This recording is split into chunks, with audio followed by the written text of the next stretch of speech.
everything that I like about Harris. She is a strong, black, liberal female. It's everything Trump voters detest. So it's voter turnout. Before Harris became the nominee, and right after Trump picked J.D. Vance, right? So right before Joe dropped out. This election, a week ago, 5 days ago, this election was going to be aggrieved white working class men versus suburban women, right? That was what the race was going to be. This race was going to be decided either by aggrieved white working class men or women in the suburbs of Michigan, Pennsylvania, and Wisconsin. The question then, until Sunday, was who's going to show up? If suburban women in those three key swing states show up, Biden would have won.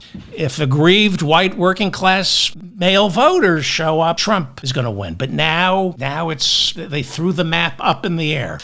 A little of the mess. We know how most states are going to go. She's got the wind at her back. The convention in Chicago is going to be a love letter to Joe Biden, which in turn will begin the sales job of reminding voters of his accomplishments and what the Democratic Party can do when they're in charge. She will bask in that. He's going to help her as much as Joe's going to help her as much as he possibly can, because this is a legacy run. If she wins, then he goes down in history as one of the most successful presidents ever. So he's all in, and he has a lot of good news that he can give her credit for. The economy, we have new numbers out this morning. The GDP grew 2.8% for the second quarter of 2024. That's twice the pace of the first quarter 2024. It grew at, the first quarter was 1.4%.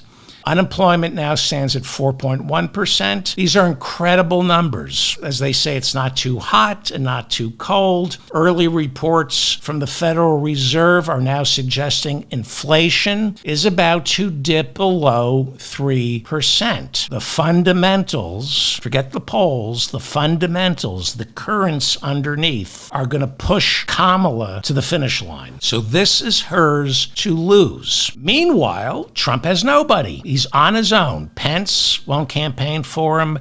George W. Bush, Dick Cheney, Mitt Romney, Paul Ryan, all of them have said that they're not only not going to campaign for him, they're not going to vote for him. I think George W. Bush is the only one who has remained silent. If she can make it look like the map has been expanded beyond the blue wall, his ground game is destroyed, he doesn't have enough players to put on the field. This is going to be a test. The next 2 weeks will be a test of Kamala's people skills. She needs to unite this party and convince them that this election is about something larger than her. She has to convince, in the next 2 weeks, the Democratic Party to work just as hard to get her elected as the Democratic Party did to throw Joe Biden to the curb. If the Democratic Party can work as hard to get her elected as they did to get rid of Joe Biden, she could win by a landslide.